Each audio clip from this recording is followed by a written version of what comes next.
Hi dears, ഞാൻ പ്രീത. ഇന്ന് ഞാൻ ഉണ്ടാക്കുന്നത് ചിക്കൻ വരട്ടിയതാണ്. കുരുമുളകിൻ്റെ ടേസ്റ്റ് ഹൈലൈറ്റ് ചെയ്തേക്കുന്ന ഒരു ചിക്കൻ വരട്ടിയതാണ്. അതിന് ഞാൻ 1 കിലോ ചിക്കൻ ചെറിയ കഷ്ണങ്ങളാക്കി വാങ്ങി കഴുകി വൃത്തിയാക്കി എടുത്തിട്ടുണ്ട്.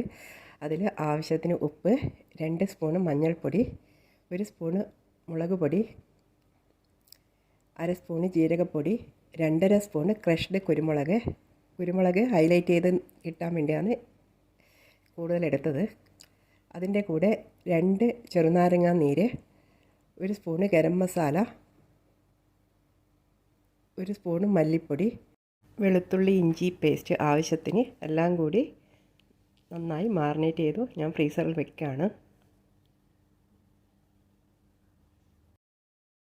അതിനുശേഷം ഒരു പാൻ എടുത്തു. അതിൽ 1/4 കിലോ ചെറിയ ഉള്ളി ചെറുതായി അരിഞ്ഞത് ഇങ്ങനെ വഴറ്റിയെടുക്കുകയാണ്. അതിൻ്റെ കൂടെ തന്നെ ഒരു 4 അങ്ങാടി മുളകും എടുത്തിട്ടുണ്ട്. അത്യാവശ്യം വഴറ്റിയെടുത്തതിന് ശേഷം ക്രഷ്ഡ് നാളികേരം, 1 മുറി നാളികേരത്തോളം ക്രഷ് ചെയ്തത് എടുത്തിട്ടുണ്ട്. അത് ഇതിൻ്റെ കൂടെ ആകുമ്പോൾ നല്ല ടേസ്റ്റാണ്. അപ്പോൾ അത് നന്നായി വഴറ്റിയെടുക്കുക.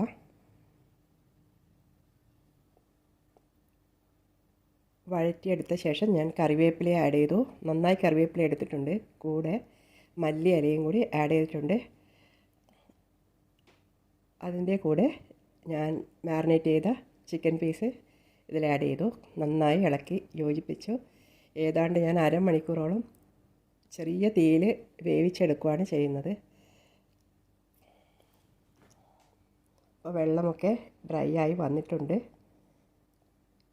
കണ്ടില്ലേ, എല്ലാ കൂട്ടും ഇതിൻ്റെ കൂടെ നന്നായി പിടിച്ചിട്ടുണ്ട്. അപ്പോൾ ചിക്കൻ വരട്ടിയത് റെഡിയായി. നല്ല ടേസ്റ്റിയാണ്. ചപ്പാത്തിയുടെ കൂടെയോ അപ്പത്തിൻ്റെ കൂടെയോ കഴിക്കാൻ നല്ല ടേസ്റ്റാണ്. ഇതുവരെ ട്രൈ ചെയ്യാത്തവർ ട്രൈ ചെയ്ത് നോക്കൂ. അപ്പോൾ ഇന്നത്തെ വീഡിയോ ഇത്രമാത്രം. അടുത്ത റെസിപ്പിയുമായി വീണ്ടും കാണാം. അപ്പോൾ ഓക്കെ, ബൈ.